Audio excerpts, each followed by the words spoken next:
perlambat ajan Pak Haji lah, ada yang protes. Diperlambat tuh ajan, kenapa enggak ada dengar ajan-ajan? Rupanya pengumuman di masjid telah waktu berbuka telah sampai, rupanya main PS. Menunggu maghrib dah. Kok enggak ada sampai-sampai pas ajan Pak Haji Qayyum? Ajan Pak Haji. Wah, kenapa aja lambat betul aja maghrib aja? Baru orang tadi berbuka. Nah, rupanya hayal kemanakah tuh menunggu maghrib? Orang sudah ada pengumuman. Jadi kalau kami di Banjar, Pak, di Banjar tuh ada sirena Pak Haji.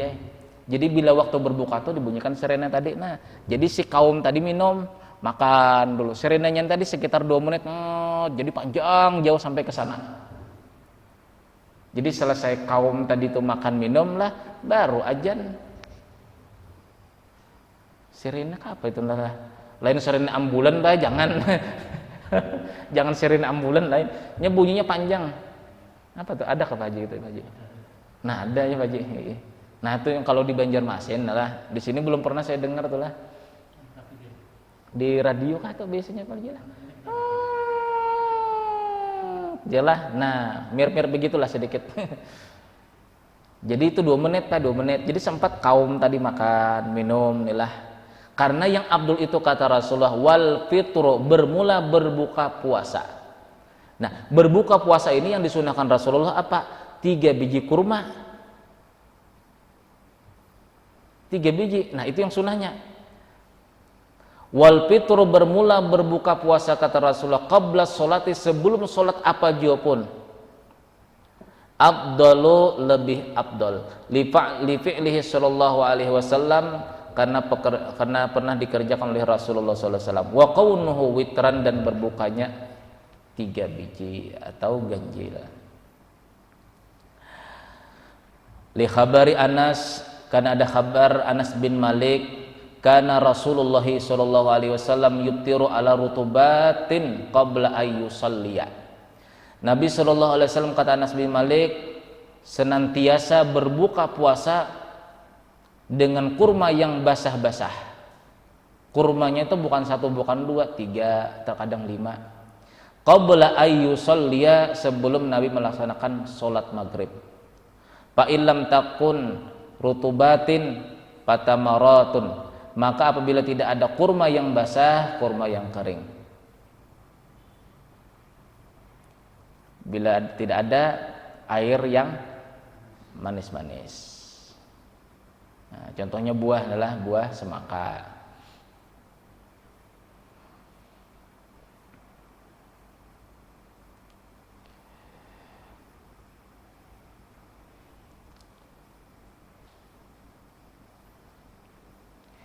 Wa ra'a Syafi'iyatu annahu yuhramul wisal fi saumi. Jadi kalau kita memperlambat makan, nanti tidak sempat makan lah, langsung menyambung lagi berpuasa, itu namanya puasa wisol. Itu khususiyat Rasulullah sallallahu alaihi wasallam. Sekalipun awal-awal puasa kewajiban para sahabat dahulu puasa wisol, artinya apabila sudah masuk waktu sholat isya, maka mulai isya itu sampai ke sahur lah tidak boleh makan minum, tidak boleh berkumpul suami istri atau yang batalkan sholat, karena malam itu pun dihitung puasa. Itu awal-awal puasa di zaman Rasulullah.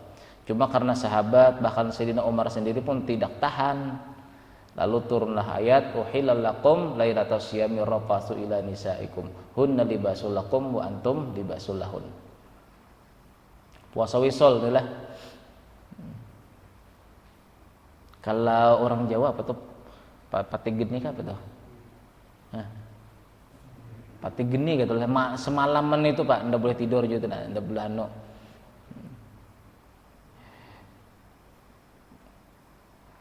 Jadi puasa wisol itu diharamkan, ya, diharamkan. Lalu pernah sahabat itu Pak mengaku kepada Rasulullah, wahai Rasulullah, saya mampu puasa wisol. Artinya bila sudah berbuka puasa, bila tertidur tidak boleh lagi makan minum. Sekalipun itu waktu masih waktu dalam maghrib, bukan isya. Tapi batasnya itu sampai batas isya. Jadi misalnya kita maghrib buka puasa, buka puasa. Lalu hendak menuju isya, ketiduran. Nah, bangunnya dekat azan isya, tidak boleh lagi makan minum, karena itu dihitung puasa sampai ke sahur. Nah, sahabat pernah merasa kuat nih di hadapan Rasulullah SAW. Jadi kata Rasulullah, kalian tidak akan mampu, itu termasuk daripada khususiatir Rasul, artinya keistimewaan untuk Rasulullah. Jadi kalau Rasulullah SAW yang walaupun beliau melarang kita puasa wisol, artinya puasa yang disambung lagi sampai ke malam, sampai menuju sahur, tetap Rasulullah SAW yang mengerjakan. Tapi sahabat dan kita sebagai umat Nabi tidak boleh mengikuti. Linnahi anhu fi sahihaini, karena ada larangan di dalam kitab dua sahih yaitu Bukhari dan Muslim. Wa illatu dzalika ad-dhi'fu, karena orang puasa wisol itu badannya akan lemas. Ma'a qaunil wisoli min khusyatihi sallallahu alaihi wasallam, sedangkan adalah puasa wisol artinya bersambung lagi malam berpuasa, itu adalah daripada khususiat Rasulullah sallallahu alaihi wasallam. Jadi di antara sunnah Nabi yang tidak boleh kita kerjakan adalah puasa wisol. Yang ketiga, berdoa. Ad-du'a'u qablal fitri. Nah, berdoa sesudah berbuka puasa, bukan sebelum berpuasa. Kebanyakan di televisi itulah Allahumma lakasum tuh, jadi langsung. Seharusnya makan atau minum dahulu. Kan dimulailah puasa itu kan dimulai di saat kita bertahan makan minum, habisnya hitungan berpuasa di saat kita makan minum, itu baru dikatakan selesai. Nah sama kita sholat, diawali dengan takbir, diselesaikan dengan salam, itu habis sudah sholat. Nah sedangkan puasa itu diawali bertahan daripada makan dan minum, diakhiri puasa itu dengan makan dan minum. Ini belum makan dan minum sudah membaca doa Allahumma lakasumtu, ya Allah karena sampailah saya telah menyelesaikan puasa. Orang selesai puasa itu telah makan dan minum. Nah itu kebanyakan salah pemahaman.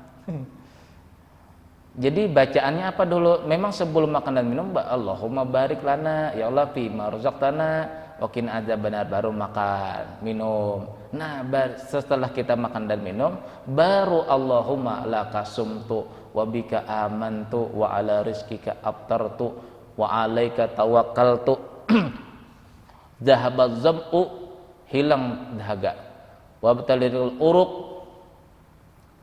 basah telah nih namanya urat-urat, wasabatil ajru, dan bertetap balasan Allah insyaallah taala.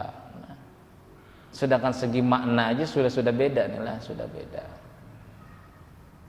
Biar aja tuh yang orang-orang yang lain nih lah, cuma kita sudah lama kita penerapannya di sini sudah.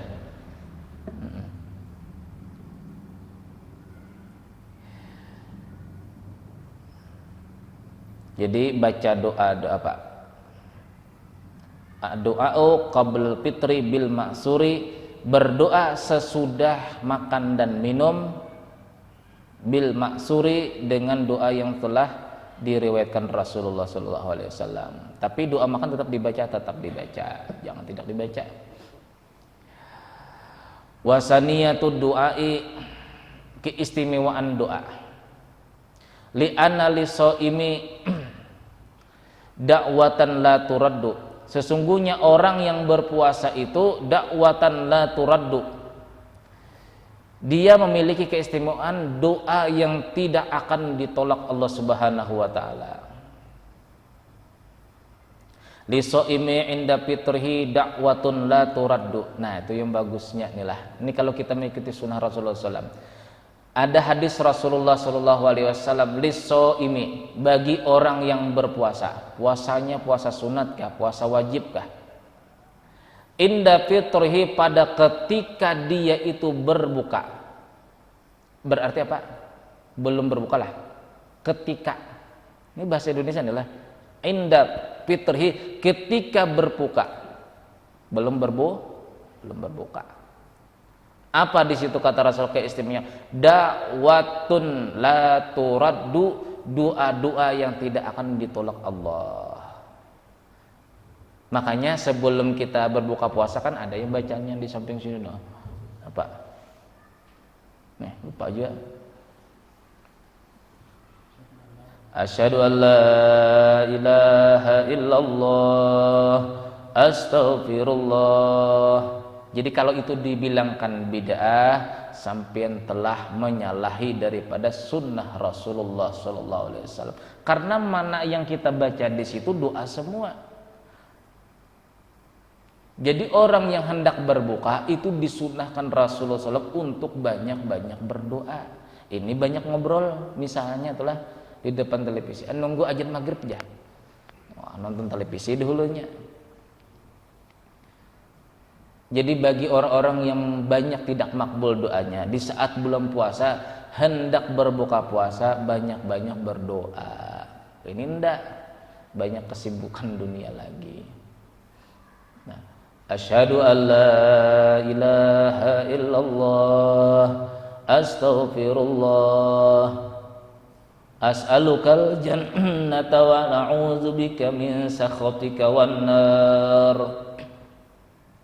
Allahumma innaka afuwun karim, tuhibbul afwa fa'fu anni ya karim. Allahumma inna nas'alukal afwa wal afiyah wal mu'afatad daimah fid dini wad dunya wal akhirah ya azim ya azim. Itu susun ulama dahulu, lalu dibilang mereka tuh bid'ah, Pak, kasihan. Ndak laku, Pak, dakwahnya itu ndak laku. Lalu yang menurut mereka belum dapat hadisnya lalu mengatakan bid'ah. Nah, begitu terus mereka tuh lah. Kasihan deh lo. Ini ndak laku, Pak. Jadi supaya laku, supaya tenar, amaliyah Ahlussunnah wal Jamaah dibahas mereka. Tuh bingung juga kita dengan aliran-aliran sekarang, bingung. Kalau ulama-ulama telah terdahulu lebih alim daripada kita, kenapa kita menyalahkan? Mulai kita masih kecil itulah, itu amalan kakek-kakek kita. Berarti kakek-kakek kita dahulu pernah mendengar daripada orang tua atau kakek mereka. Berarti buat keturusan. Berarti ada sanadnya.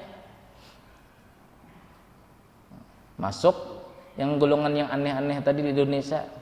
Duluan kakek-kakek kita atau datu-datu kita lalu membid'ahkan. Ngapain ya baca-baca yang seperti itu? Jangan disuruhkan Rasulullah SAW di sini.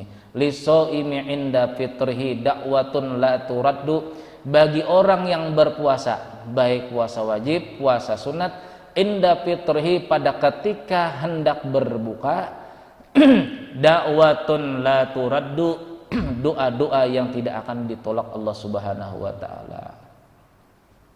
Kita lihat dalam masjid-masjid yang di luar daripada ahli sunnah wal jamaah tidak ada baca doa. Padahal kan ini disuruh Rasulullah. Ini hadis riwayat daripada Abdullah bin Umar yang diriwayatkan daripada oleh Ibnu Majah. Hadis ini pun hadis hasan, riwayatnya hadis hasan. Artinya bagus untuk dilaksanakan. Selama itu tidak palsu, inilah hadis tidak palsu, yuk kita amalkan.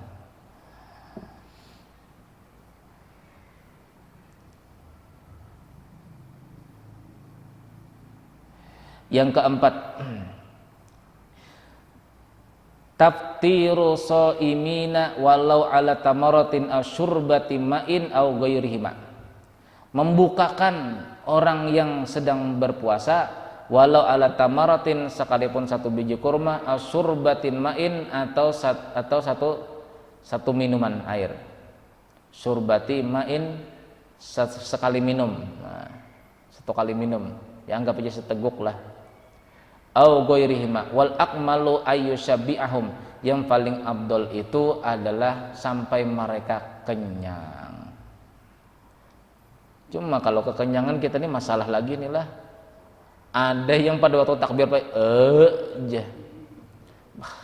dikenyangi tak salah apa haji ya, dikurangi makanannya ngambek-ngambek juga.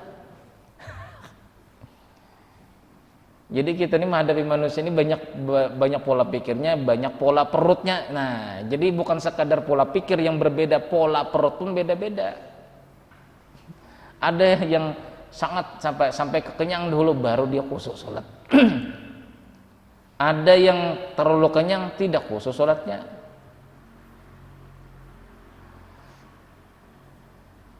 Liqauli sallallahu alaihi wasallam man fattara sha'iman kana lahu ajru lahu misla ajrihi. Barang siapa yang membukakan satu orang berpuasa, maka dia mendapatkan pahala berpuasa orang tersebut. Ghayra annahu la yunqasu min ajri shaimi syai'un. Yang tiada akan mengurangi puasa orang yang berpuasa, yang ikut makan tadi, yang dibukakan puasanya tadi sedikit juga pun. Yang kelima, di antara sunnah-sunnah orang berpuasa itu al-iktisalu anil janabati wal haidi wa nifasi qabla fajri, mandi daripada mandi wajib, haid ataupun nifas sebelum imsak.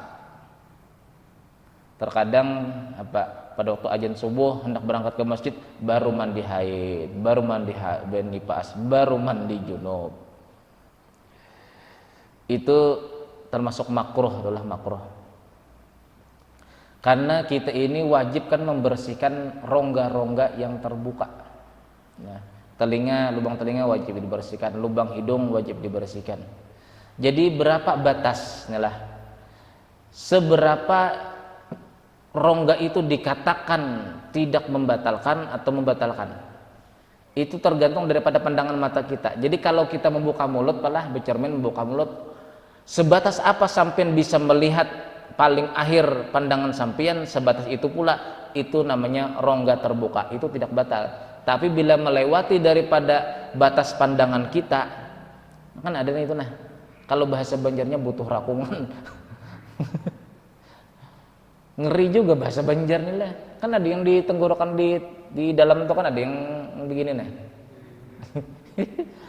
Ngeri juga bahasa Banjarnya butuh rakungan aja. Ya Allah ya Rabbi. Nah itu kan sampai situ kan batas kita bisa melihat lah. Nah bila lewat daripada itu berarti itu namanya rongga dalam. Bila melewati daripada itu berarti kita tuh telah memasukkan benda ke dalam rongga.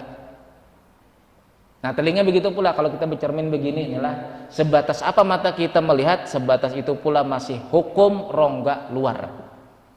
Artinya bolehlah masuk air, boleh.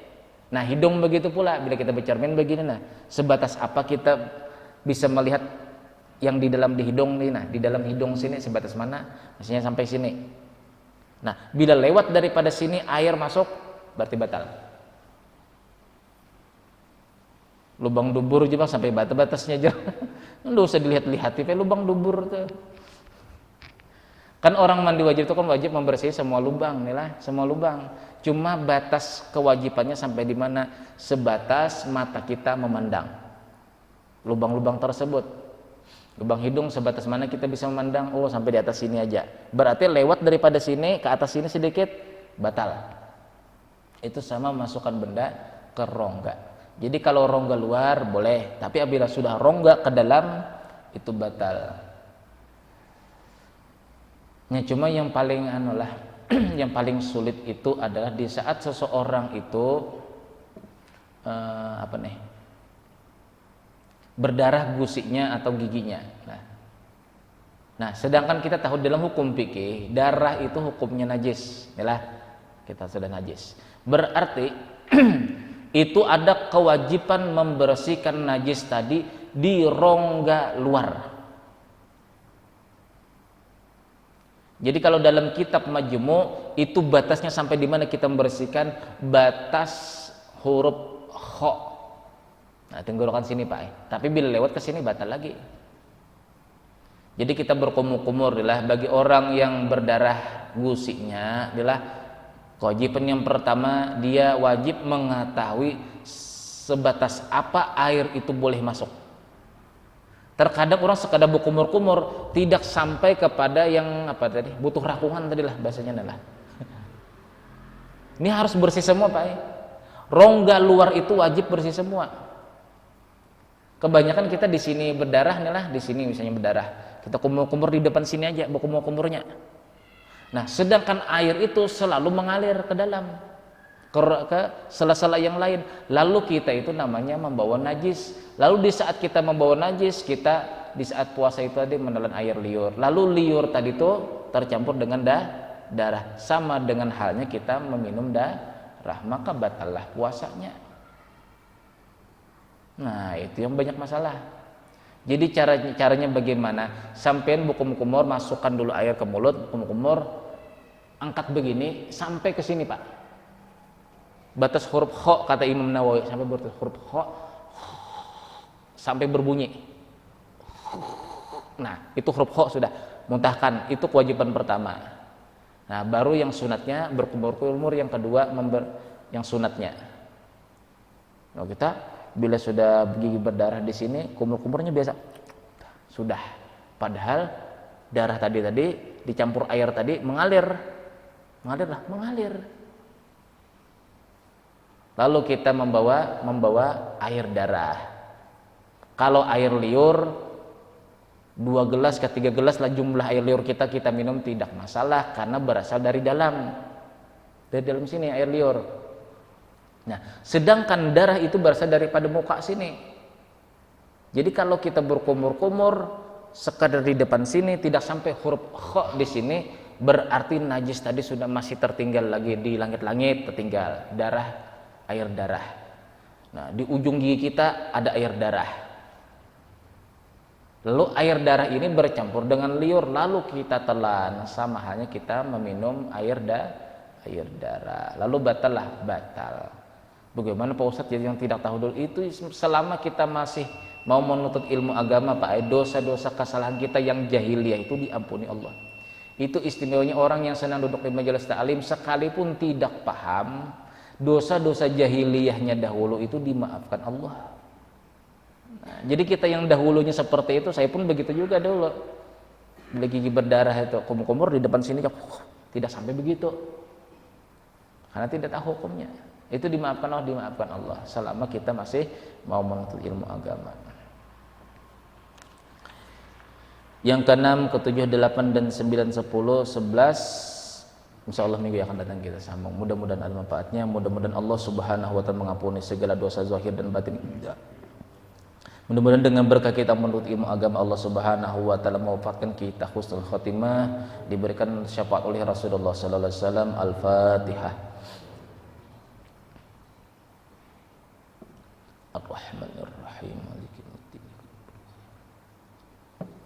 Bismillahirrahmanirrahim. Alhamdulillahirabbil alamin wassalatu wassalamu ala asyrofil anbiya mursalin sayyidina wa lana Muhammadin wa ala sabarik wasallim ajma'in.